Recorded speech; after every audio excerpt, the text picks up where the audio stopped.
Thumbs up. I think everything looks good. All right. Well, thank you so much for the introduction. I'm super honored, both because just to be the first kind of lunch and learn for the CHRN, and also, looking through the list of people that registered for this event. Just so many people that I have a lot of respect for, not only the work that you do, but kind of how you do it, right? I continuously feel lucky to sort of do this kind of work in Washington, which is such an interesting place for a whole variety of reasons. To try to do this kind of work on managing the coast, looking into the future. So I'm excited to get to the discussion part. So I may speak a little quickly, but what I wanted to present about was this parcel scale quantitative sea level rise vulnerability analysis for Puget Sound that we did, we being myself, with collaborators from Coastal Geologic Services, Jim Johannesson and Avery Maverick in particular. I know Avery's on, I'm not sure about Jim. And also Sean Regan and Chloe Fleming from NOAA NCOS. And then we also had a great advisory group that I'll introduce a little bit later. But I'm going to start just with a little bit of introduction. This is going to be old news for probably everyone, but frames the project. As you know, sea level rise is a concern in Washington, and sea level is rising in Washington. What you're seeing on the screen right now is my own kind of back of the envelope calculation of what the ocean is doing based on our own tide gauges in Washington, in which we can remove the vertical land movement component. So it gives us some insight about what the ocean is actually doing. And when we do that, we actually see a rising trend. So it doesn't come as a surprise, given that we can so clearly see that globally, in this case, about a rate of roughly 5 inches over 100 years or so. And that sea level rise does have observable impacts now in Puget Sound.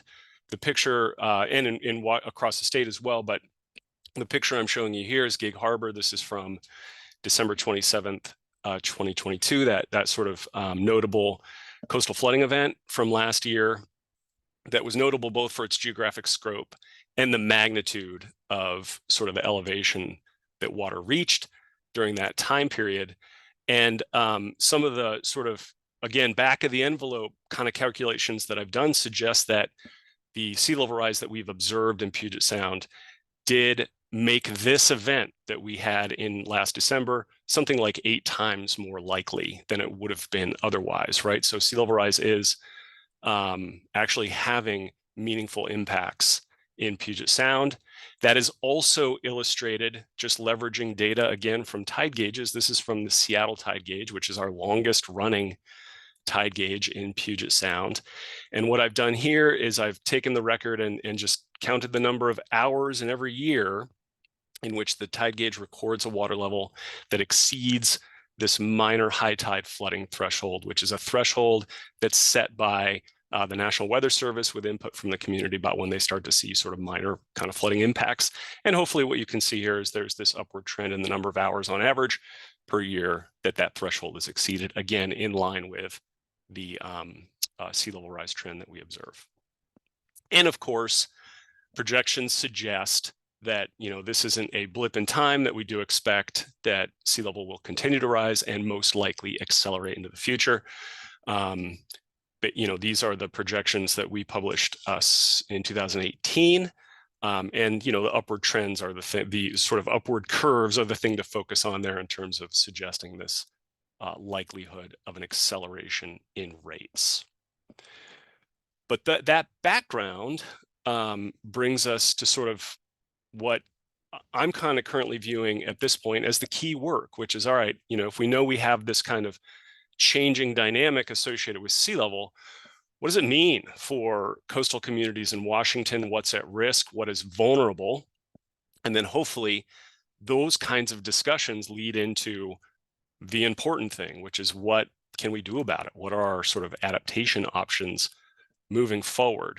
So this question of vulnerability, what is vulnerable? What's at risk? What is in the way of these increasingly frequent or high magnitude coastal flooding events, has traditionally been answered by creating maps like the one you see on the screen.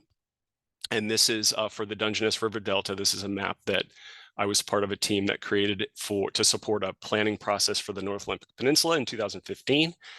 And this is an inundation map. So we've tried to visualize inundation on the Dungeness River Delta in this particular case with these kind of blue polygons. And then what we would typically do traditionally is get maps like this in front of groups of people that know the area well and go through any number of possible processes, sort of facilitated processes, to have that group identify, what's under those polygons, how does the community value those things, and then maybe go through a process to rank them so you get a sort of a sense for, again, that sort of prioritized list of vulnerabilities for a particular area. So these kind of what I'm framing here is traditional vulnerability assessment processes. I don't know if that's the right word, but that's what I've chosen. Are tried and true. They have an enormous amount of value. They've been conducted all over the place and are still being conducted, and again, are really quite important. But having participated in a few of these, I noticed a couple of downsides. One is that, your eye tends to be drawn to those big blobs on the map, right? The low elevation areas, and that makes a lot of sense. But kind of one of the ideas was we might have vulnerabilities outside those big blue areas that are associated with sea level rise that are harder to identify because your eye sort of gets drawn to those, if you will. They also tend to be limited in spatial area, right? That sort of area you can consider is limited by, say, the expertise of the people in the room. And then, of course, they're also time consuming and expensive to pull off. They often require facilitators, sometimes paid consultants. It's hard to get everyone together in the same room. So they are sort of limited in that regard. So with those limitations in mind, I started to think more about trying to quantify vulnerability using some of these vulnerability frameworks that are out there, in which, that are framed quantitatively, essentially. So what I'm showing you on the screen is one that comes from the climate change literature, in which vulnerability is framed as being a function of exposure, which is really just, where and how frequently the hazard, flooding or erosion in this case, is. Sensitivity, which tries to get at what is in the way of those hazards and what happens when they interact with that hazard. What's the value to that asset, whatever it might be. And then finally, those can be modified by adaptive capacity, which is sort of like any ability of the system, whether it be associated with, people's capacities, could be ecological capacities, to modify either exposure or sensitivity in this case. And so the idea was sort of trying to apply this quantitatively, also taking advantage of just an increasingly rich kind of data world that we live in, where we have more data available that would facilitate quantitative applications of this framework. And really kind of the fundamental idea is to move from, sort of thinking about the landscape this way, where we're mapping, in this case, exposure to flooding. And this is obviously the map I showed you previously from the Dungeness River Delta, to something that looks more like this. And this is the same exact area.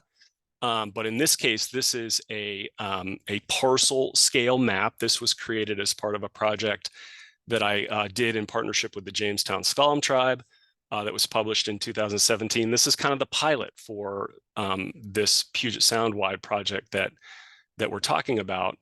And the idea is we just get a whole lot more, hopefully get a whole lot more nuance out of a map like this, where we've kind of tried to assess at the parcel scale and pull in quantitative information about each of those parcels that hopefully informs where within that big blue blob, or where within that sort of hazard or risk zone that we've identified is sort of most vulnerable and most at risk based on the configuration of the physical characteristics of that parcel, what lies within it, etc. Oh, by the way, I think I'm going to use this also as a place to highlight that I've got a couple links in these slides just to these resources that I'm going to be talking about. And I'm hoping that Noah or Henry is going to be popping those into the chat as I talk about them. I don't have the chat open, so I'm not actually seeing if that's successful. But that's my hope and dream.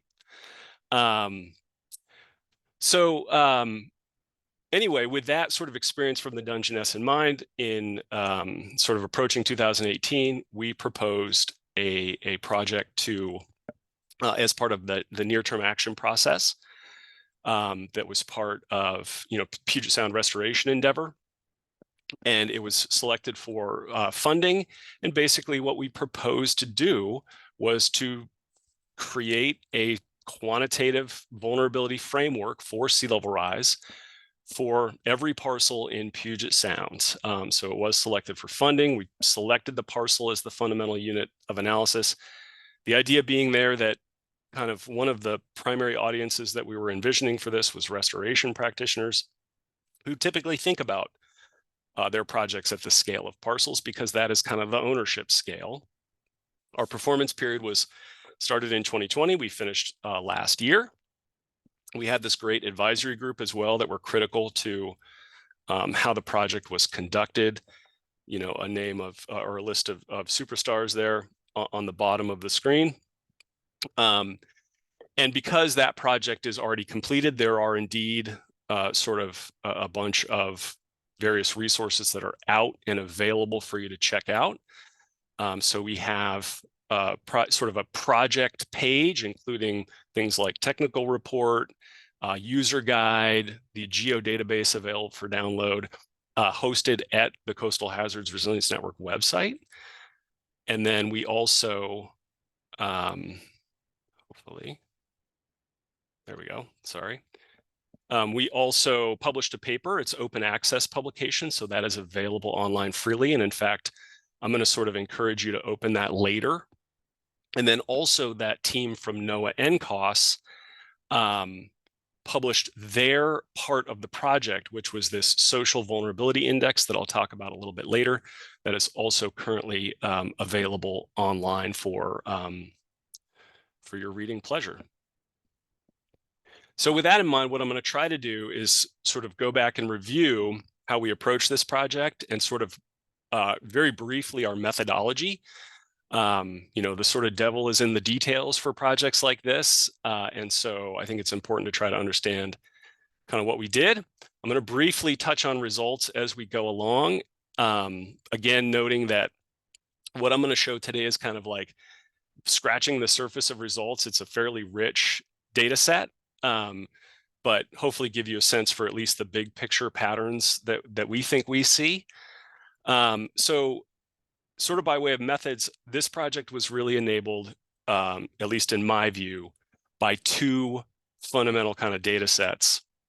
The first was high quality elevation data that was published by the USGS basically the month we started the project. We knew it was coming out, and so we sort of configured the project in expectation of that data set. This is a 1 meter continuous elevation model. So when we're thinking about something like sea level rise, elevation is critical to understanding the impacts of sea level rise. So having this data set was enormously helpful because its high resolution allows us to think about the scale of parcels. And USGS did all the hard work of finding all these disparate data sets and stitching them all together and making them publicly available. So this was definitely an enabler for our project. And again, just to illustrate the ways in which this kind of emerging world of public data that we're in really sort of facilitates approaches like this. The black box in this map is the outline of our study area, and that was defined by the availability of this elevation data set from USGS. It's worth noting that I'm going to end by talking about our second phase, which we're sort of launching right now, and that will extend the analysis out to the western end of the Strait of Juan de Fuca. But one of the key bits of work was using this elevation data set to then create a set of inundation layers for the entirety of Puget Sound. Incredibly time-consuming and difficult work that Avery Maverick did, who's here from Coastal Geologic Services, and that was a key sort of input to what I'm going to show you to follow. The other key sort of data set was having a parcel layer to work with, right, to understand, again, that kind of fundamental unit of ownership and management on the shoreline. We started by really wanting this to align with the beach strategies. For those of you that are familiar with that restoration prioritization oriented project, what we found, though, not surprisingly, is that the beach strategies parcel data set, which is illustrated here in green, this is for the Skagit River Delta area, was just the parcels that are fringing the shoreline on Puget Sound. And of course, when we're thinking about sea level rise and wanting to think about potential impacts in the future, those impacts may extend beyond that first row of parcels in some area. So we had to expand this data set and drew on a statewide parcel data set that Washington State maintains. And we added parcels to that were within 200 feet of the shoreline and or less than 30 feet in elevation to create sort of this project-specific parcel data set. We ended up with 111,000 plus parcels in our data set that are analyzed. And again, on each of those, we wanted to score quantitatively exposure to flooding and erosion associated with sea level rise. And again, this sensitivity concept. What is there that we care about? What are the values on that parcel? We ended up doing it for infrastructure and habitat, and I'll get into all, or at least some of the details on that. And then we, for each parcel, scored what we call the physical vulnerability, which is just the sum of that exposure and sensitivity score.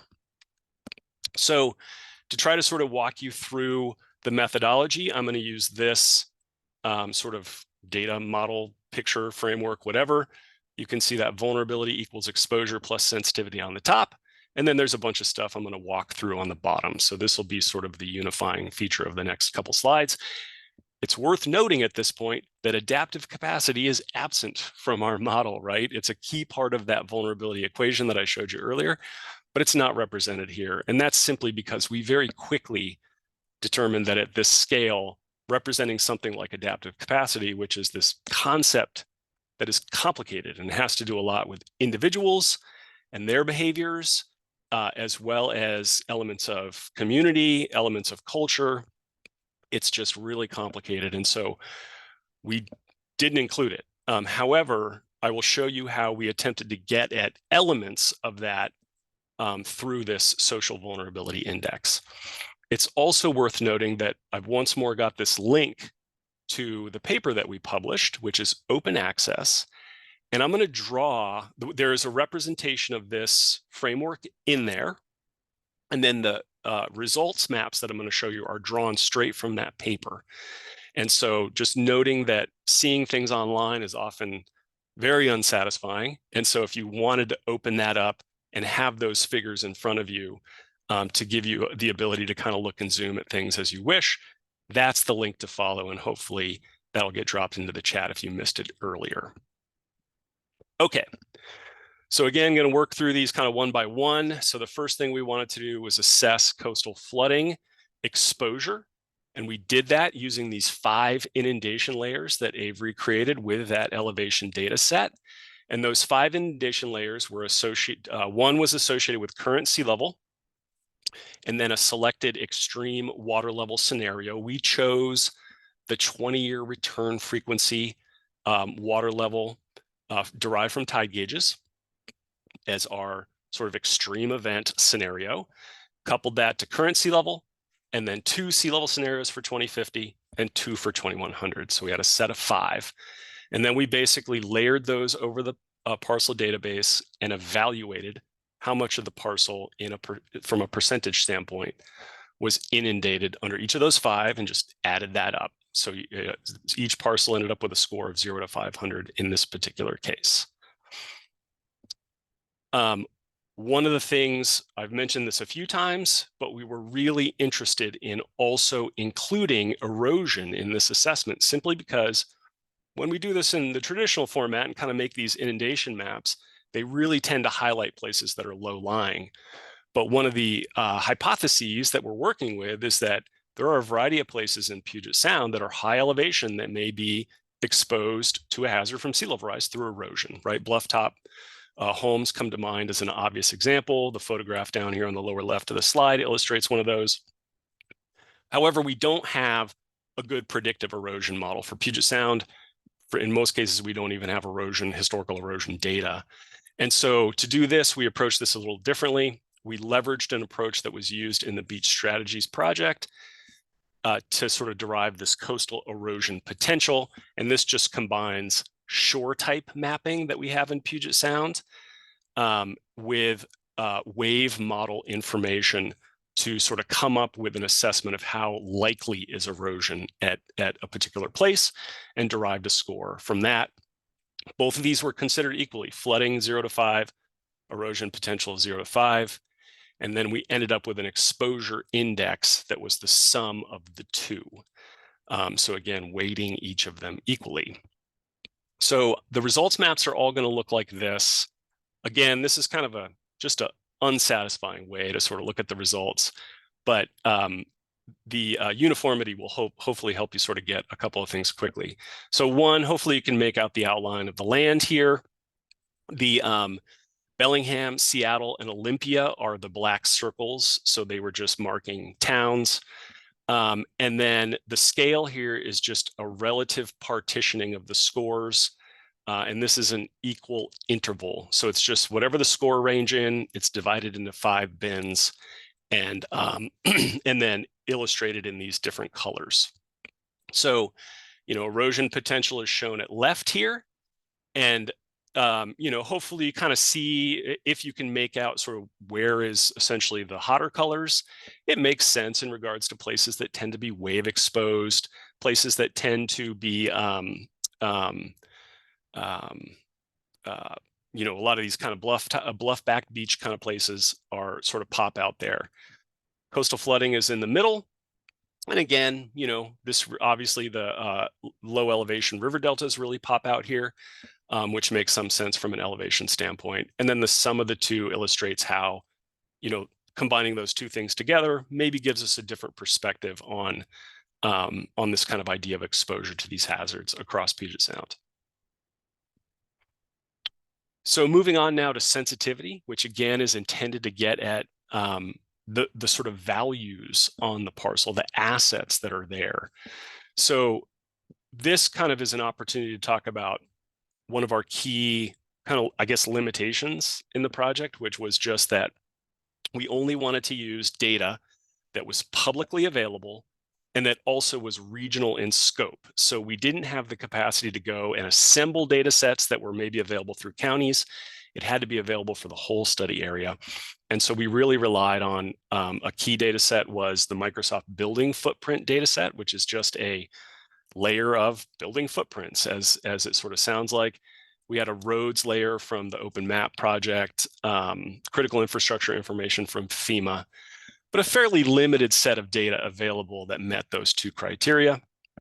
But we configured a infrastructure sensitivity score around number one, looking at sort of the percentage of parcels inundated under each of those 5 scenarios.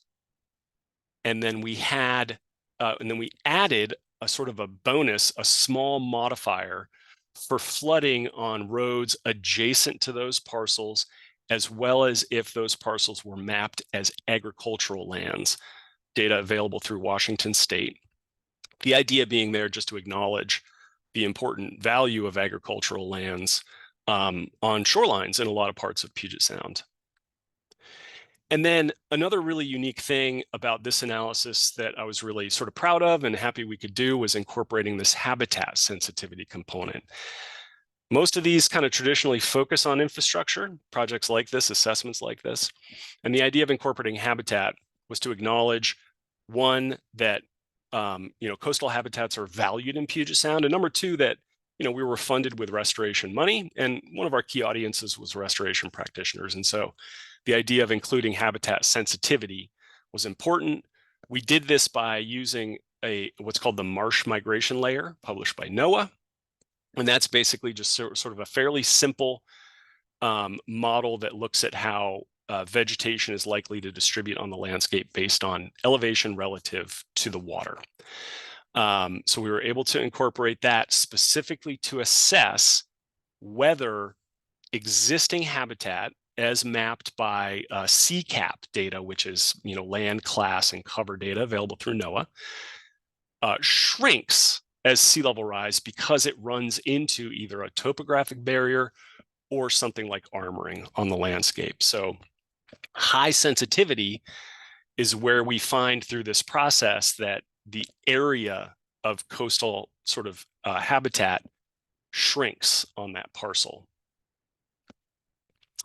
So here's the results for that sensitivity kind of approach. This is the Parcel infrastructure score. So this really should try to get at places where there are these building footprints that are sort of repeatedly exposed to flooding across all those scenarios. The infrastructure sensitivity combines the roads and agriculture with that. And then finally, the habitat sensitivity looks specifically at that habitat migration potential. And there's some pretty interesting patterns here. In particular, I think thinking about this habitat sensitivity distribution is quite fascinating. Again, noting that this is kind of an untraditional way of thinking about sea level rise sensitivity. But one thing that I'll point out to you is that whereas we see a lot of concentration in the deltas for sort of the infrastructure, we see a pretty broad distribution of sensitivity for habitat according to this analysis approach. So kind of cool. I think there's a lot in there to dig into. Moving on to vulnerability, this was our ultimate goal. What I'm calling here physical vulnerability for reasons that will become clear. We just added exposure and sensitivity to come up with places where we have both of those combining. And I'm going to draw your attention first to the map, same exact format in this case, but maps out this physical vulnerability score.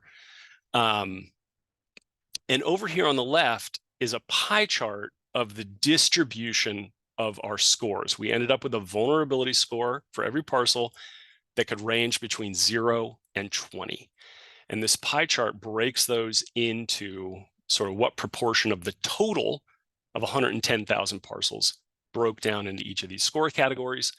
And one of the things that was notable to me was that the upper quartile, 14 to 20, or scores between 14 and 20, were a relatively small fraction, 2.8% of the total. So something like 3,100 parcels or something along those lines. And what I thought was interesting about this is that it suggests the possibility that with a focus on a relatively small number of parcels, which also means, a proportionally small number of kind of owners and projects, that we might make relatively large gains in terms of reducing our overall vulnerability to sea level rise, at least in Puget Sound. And I think to me, that's kind of an encouraging conclusion if it holds up to sort of future scrutiny, in the sense that there's a lot of parts of the country that don't have that sort of blessing and benefit. And I think there's a variety of reasons for that. It has a lot to do with our topography, how steep our topography is, but I think it also speaks to a history of coastal zone management in Washington between, local jurisdictions, tribes that, have worked to sort of maintain a coastal environment in Washington that lends itself to this sort of relatively lower vulnerability. It's still a lot of work, don't get me wrong, but I think in my mind, it's a somewhat hopeful message. So going back to the original vulnerability model, in which adaptive capacity was a feature, we said, hey, we can't deal with that. That's far too complicated for this kind of quantitative model that we're working with here. We did, though, have the opportunity to work side by side with this team of social scientists from NCOS, National Centers for Coastal Ocean Science. And what they did is they developed, or I guess implemented, this process for Puget Sound using primarily census data to develop what's called the Social Vulnerability Index. Many of you, I am certain, know far more about these approaches than I do, so I'm not going to attempt to characterize the methodology here. In our case, it was derived mostly from census data, although did incorporate some of the work that the Puget Sound Partnership has done to characterize sense of place amongst people in Puget Sound. So it had that kind of nice sort of locally specific overlay to come up with this social vulnerability index. This was done for zip code tabulation areas. So the map that I'm showing you on the screen is that geography. And in this case, they're shown low to high in terms of this assessed social vulnerability. And kind of what we said is this maybe tells us something useful about the degree to which the communities surrounding a parcel may have some capacity or some ability or some desire to work to reduce vulnerability or risk moving into the future. And so we included it as what we call a modifier to the physical vulnerability score. We simply used it as a multiplier on that physical vulnerability score. So it has the effect of places that have this high social vulnerability. It sort of increases the vulnerability of that parcel. And for lower social vulnerability indices, it has the effect of sort of keeping them the same. And so it kind of stretches the scores out. And so here I'm showing you that physical vulnerability map side by side with what we call socially modified vulnerability. And I think one of the things that we saw in this that we thought rang true, and here is my chance to talk about how do you validate data like this? It's quite hard. The way we did it primarily was leveraging our advisory group to sort of give the results the sniff test based on their expertise with the region. And one of the things we noted here was that we saw a transfer of vulnerability from some parts of Puget Sound into places like urban estuaries and deltas, like here for the Duwamish and the Puyallup, that we thought rang true to us. So that was encouraging, at least as an initial sort of validation effort. So kind of heading towards the end, I think there was kind of a variety of things that we took away from this. One, we felt like we had accomplished our goal of sort of creating what we think is kind of the first sort of regional scale sea level rise specific vulnerability assessment, especially that in which you're able to drill down to the scale of parcels, obviously. But we felt like that was just something that we were pretty proud of. We also feel like we've added to sort of what seems to be a growing, I guess, endeavor to sort of use these kind of data-driven, spatially explicit approaches for evaluating sea level rise vulnerability in particular. And I'd point here to, there's a few examples that I could point to. I just happened to be going through Jefferson County's recent sea level rise study that was done by ESA, in which they used this kind of spatial approach, data-driven approach to evaluate vulnerability across Jefferson County. So so I feel like we're just contributing to sort of the discussion about how you go about doing these kinds of things. And then third, I think that we also, by sort of working at the scale that we worked at, we're hopefully providing a tool, a data set that can fill gaps where jurisdictions or groups don't have the ability to hire a contractor to do the kind of work that I'm showing here from Jefferson County. Presumably a lot of these times, these kinds of projects are grant funded. And so there's a limited number of jurisdictions that can do them. So the idea is we have this kind of, even though it's not as detailed as you can get when you go down to the county level, it maybe fills a gap that could be of use to some instances in which these kind of more detailed assessments are inaccessible. So we feel pretty good about that. The validation of a model like this is hard. Like the concept of vulnerability is not something in which there is a truth out there that we can sort of compare it against. So we kind of look for whatever we can get. And I would draw your attention to John Lovey, who's on the screen here, that was on our advisory group.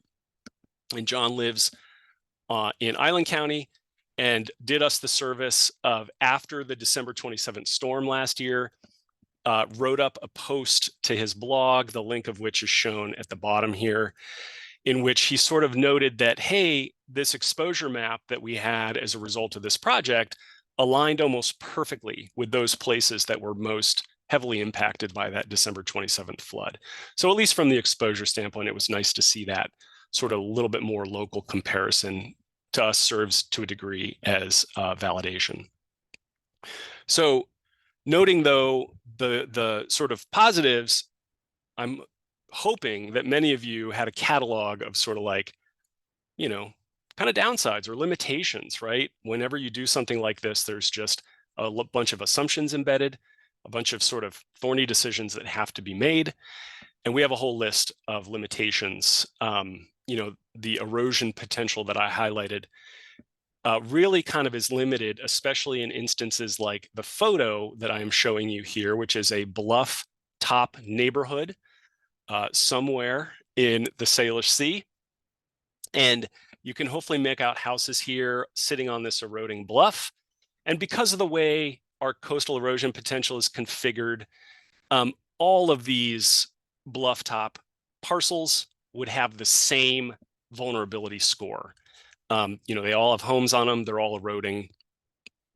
But you can probably take a look at this and say, it's much more likely that, say, this building right here is more vulnerable than, some of those that are set back further from the bluff.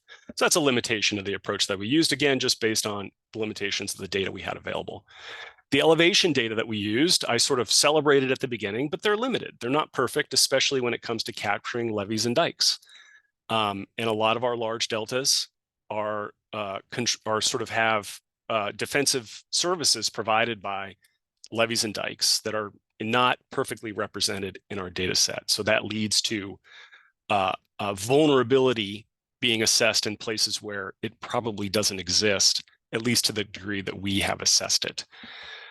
Some parcels in Puget Sound include tidelands, and we included those, and that sort of biases our approach for assessing flood exposure because they're always covered. Large parcels are problematic in some cases just because it's harder to flood a large parcel relative to a small one.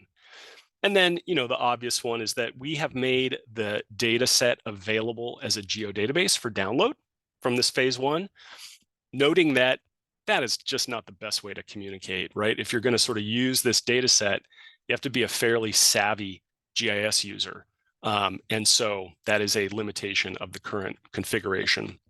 But that leads us into, I think I mentioned that we were selected for funding to embark on a phase 2, and we are currently in the process of scoping that. So this was part of the HSIL investment list that was released in February.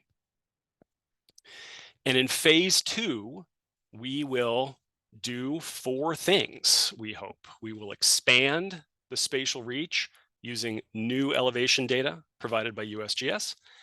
We will improve the analysis, and we've got a variety of ideas for ways to do that, clipping the parcels, figuring out how to, better get at like eroding bluffs, modeling of flooding over levees and dikes, integrating better building information, right? The building footprint is just the building outline. Whereas, obviously, the sensitivity of a building has a lot to do with how it's used, its value, how it's built, all those kinds of things that we just don't know. So we're going to try to figure out how to get more information about things like that, that'll inform that sensitivity assessment, how to validate these results better, so that we can sort of have more confidence in the results and, hopefully use them increasingly as a way to make decisions about where to configure projects or, that kind of thing. And then finally, communication, right? So we have to do better than a downloadable geodatabase. So we're sort of currently envisioning a sort of online interactive portal of some kind that would allow users to change weights, reconfigure scores to suit the need that they have. So I'm going to end there.